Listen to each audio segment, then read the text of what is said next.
After a short period of time, the Young Offenders Act was scrapped and the YCJ was brought into effect in 2003. There are definite problems with the YCJ, but this is, in my opinion, easily the strongest piece of youth justice legislation that Canada has had, because it's much more attuned to research. It's much more attuned to the idea of creating a hierarchy of principles for judges, so that judges know when they should be most focused on rehabilitation, when they should be most focused on procedural justice, and when they should be most focused on punitiveness or most focused on a crime control perspective where youth are held responsible for their criminal behavior. Maybe punishment is given a greater level of emphasis. So the YCJ said we need a greater emphasis on crime prevention and we need to create meaningful consequences for youth. But they said, very, very importantly, the best way to prevent crime and the best way to protect the public is through the rehabilitation of the young person, not the punishment of the young person. If we want to protect the public, we need to rehabilitate this young person so that they don't commit crime in the future and bring further harm to victims. So to summarize, basically what the YCJ is saying as its rationale is that we need to focus on the long-term protection of the public. The way that we can do this is through an emphasis on crime prevention that is done so through establishing meaningful consequences for the young person. And meaningful consequences doesn't mean being punitive. It means being proportional, matching the sentence severity to the severity of the crime perpetrated. And then when an individual is being sentenced, whether they're being sentenced to custody or whether they're being sentenced to probation, the goal of that custody sentence or of that probation sentence should be rehabilitation. One of the biggest issues that I think occurred under the YOA which was maybe the biggest violation of a young person's rights, charter rights, was the transferring of the young person to adult court, especially with those presumptive offenses that I mentioned. So if the youth had committed a serious personal offense, they would be automatically transferred to adult court. And while in adult court, they could then have their defense lawyer argue on and have to show on the balance of probabilities that they would be better served in youth court. So it was this rebuttal principle of the YOA. And to me, it's crazy that lawyers didn't actually recognize this issue earlier. What is one of the most fundamental principles of our justice system? To me, I think it's the presumption that you are innocent until proven guilty. Under the YOA, presumptive offenses, and YCJ maintain these presumptive offenses, it's right there in the name. You are presumed to have committed a homicide offense. That's what justifies you going to adult court to be tried as an adult. But the whole purpose of the trial is fact-finding. Is the individual guilty or not? But individuals, the justification for placing them in adult court is the crime that they've been charged for. So it's almost like the youth is automatically being presumed that they've actually perpetrated this homicide offense or this aggravated assault. And so it was a real innate violation of the youth's charter rights. The YCJ initially somewhat addressed this and then later fully addressed it. So they somewhat addressed it by abolishing the transfer of youth to adult court. All youth under the YCJ were always processed under the youth justice system. However, if they had committed one of those presumptive offenses, then the Crown Counsel could initiate a proceeding to have the youth sentenced as an adult, and it would be the responsibility of the defense counsel to show on the balance of probabilities, so that rebuttal presumption, that the youth should actually be sentenced as a young person. To be clear, the YOA and the YCJ both had these presumptive offenses. However, initially under the YCJ, it's just that those presumptive offenses would be dealt with in youth court. Under the YOA, they would be dealt with in adult court. Under the YCJ later on, they eventually, through court cases in the Supreme Court, said, no, these presumptive offenses are unconstitutional and we're going to abolish them altogether. We'll still have the ability for Crown Counsel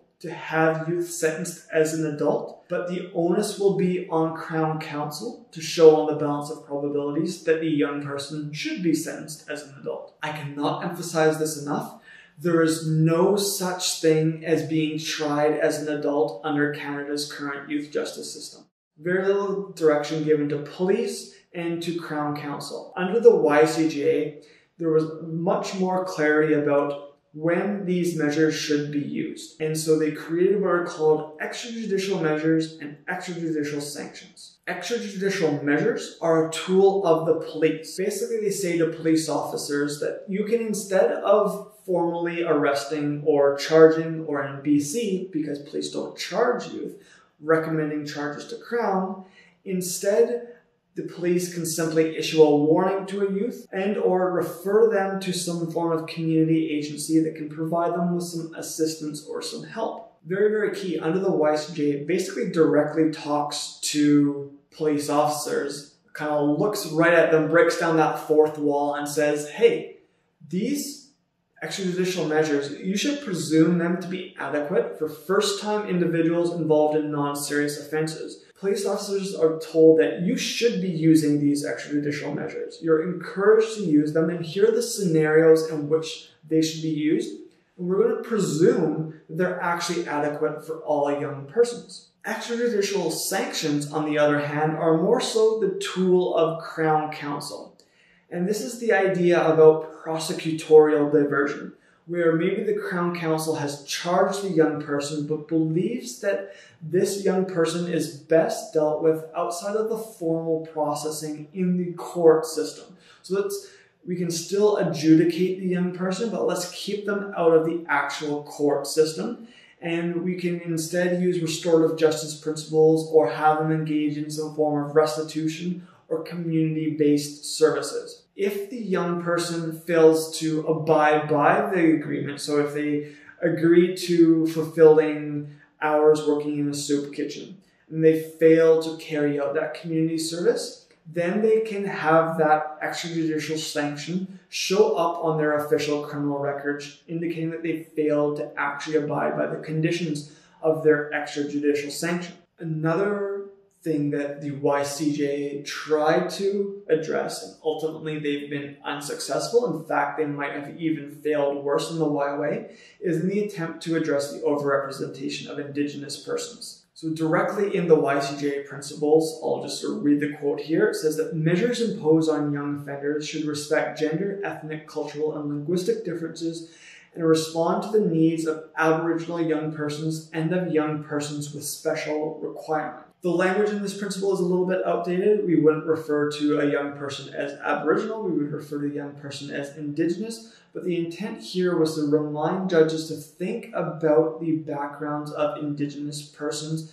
as a mitigating factor during sentencing because of the historical injustices that they've experienced, the genocide that their ancestors have experienced, and the systemic racism that they may experience living in Canada. The YCJ took this further in section 38(2)(d), which says, all available sanctions other than custody that are reasonable in the circumstances should be considered for all young persons with particular attention to the circumstances of Aboriginal young persons. This section of the YCJ is saying that, hey, we should always be thinking about alternatives to custody for all young persons, but just trying to nudge judges in the right direction, remind them, think about the circumstances of Indigenous youth and how that might have brought them under the formal justice system, and use that as a mitigating factor during sentencing. The YCJ also mandated GLAD-DO reports. Remember when I talked about under the YOA predisposition reports? The YCJ said that every young person that is going to receive a sentence needs to also receive a pre-sentence report. That pre-sentence report is completed by the probation officer and will involve interviews with the youth. It will involve interviews with the family, school, mental health practitioners. It will include perhaps even a psychological assessment of the young person. And that pre-sentence report is delivered to the judge, and the judge uses that to help make their decision regarding sentencing. For all Indigenous youth in Canada, and for that matter, all Indigenous persons in Canada, are supposed to receive within their pre-sentence report a GLAD-DO report. And the GLAD-DO report is designed to recognize the specific cultural experiences of Indigenous persons in Canada, both historically and presently. And it was again meant to bring to judges' attention the idea that these circumstances should be used as mitigating factors at the time of sentencing. A Gladue report is called a Gladue report because of the case of R versus Gladue in 1999. And this has now created section 718(2)(e) of the Criminal Code that I just sort of will read off now. It talks about how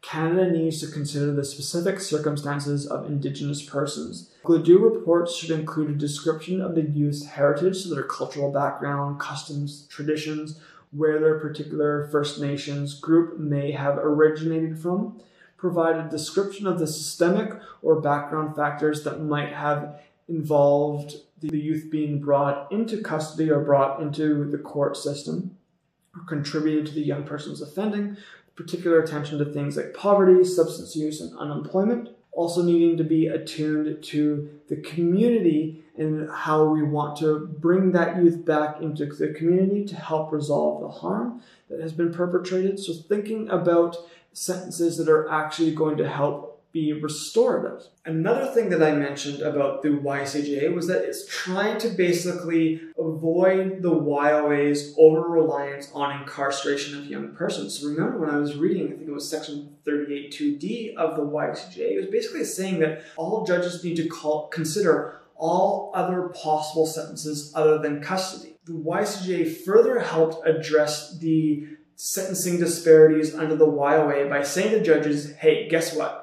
You can only ever send a young person to custody if they meet one of 4 conditions. The 4 conditions in which a judge is allowed to sentence a youth to custody are if the youth has committed a violent offense, if a youth has a history of administrative offenses, so a history of violating court orders, if the young person has committed an indictable type of offense, and they have a history of prior findings of criminal behavior as well. And finally, if the young person has committed an indictable offense and there are particularly severe aggravating circumstances that go along with that offense, like if they perpetrated their assault against an elderly victim. Very importantly, just because the youth might meet one of these gateways, so just because they've, for example, committed a violent offense, doesn't mean that the judge must or even should sentence that young person to custody. It only means that they are then allowed to sentence that young person to custody. If the youth has committed a violent offense, the judge must actually consider whether all other alternatives to custody would be appropriate for establishing meaningful consequences. So you have to think about, would probation be useful, or would some form of other community-based sentence be useful in this particular case? I'll do a correctional lecture for this course, and we'll talk a little bit more about this, but another key point is that when a young person is sentenced to custody, they will actually only serve 2/3 of their custody sentence in custody. What will happen is, if a young person is, for example, sentenced to 6 months in custody, they would serve the first 4 months in a custody center, and then the last 2 months out in the community. And they call it, and it's so confusing, I hate this term, but they serve the remainder of their custody sentence, so 1/3 of their custody sentence, 2 months in this case, in the community. So it's a custody sentence served in the community, which is really confusing language. But what it means is that the young person will be, to help facilitate community reentry, they will be returned to the community after the 2/3 of their sentence is up. And while there, they are forced to abide by particular conditions that are meant to help with their rehabilitation and reintegration. If they violate those conditions, they are automatically placed back into custody for the remainder of their sentence. And then they can also be charged with a new failure to comply offense, and they can receive a further custody sentence or additional time spent in custody. Many concerns with the YCJ remain. It's really failed to address the overrepresentation of Indigenous youth in our justice system. There are still a lot of regional disparities, and I don't think this will ever change, because ultimately the provinces are still responsible for administrating the youth justice system. And so different provinces will have different philosophies on how to respond to youth crime. Some will be more attuned to using rehabilitation, funding extrajudicial measures, funding extrajudicial sanctions, and others will be more preferring to use custody. We will never see this perspective go away, the perspective being that the youth criminal justice system is soft on crime. The YCJ introduced a few different revisions. Bill C-10 was basically trying to expand the definition of violence and bring back notions of general deterrence. Under the YCJ, Supreme Court of Canada cases determined that judges could not use general deterrence as a sentencing philosophy. Bill C-10 also wanted to see, however, that more young persons would be sentenced as an adult. Especially in response to the Nunn Commission, Bill C-25 said, we want to see truth in sentencing. We want to expand the use of pretrial detention and eliminate the credit that persons would receive for pretrial detention. So in the past, what would happen is if a person was placed on pretrial detention, they could receive 2-for-1 credit, or even some cases 3-for-1 credit. What this means is that because pretrial detention conditions are much poorer compared to conditions for people who are in custody facilities because they've been sentenced to custody, such individuals on remand will be given 2 days credit for every 1 day that they serve on remand. So that means if they receive, let's say, a 3-month sentence, but they spent 1.5 months on pretrial detention or on remand, that means that their sentence is actually over if they receive 2-for-1 credit, because they'll get 1.5 months time served times 2, it's 3 months, so they'd actually be released from custody. So Bill C-25 sought to get rid of this credit program.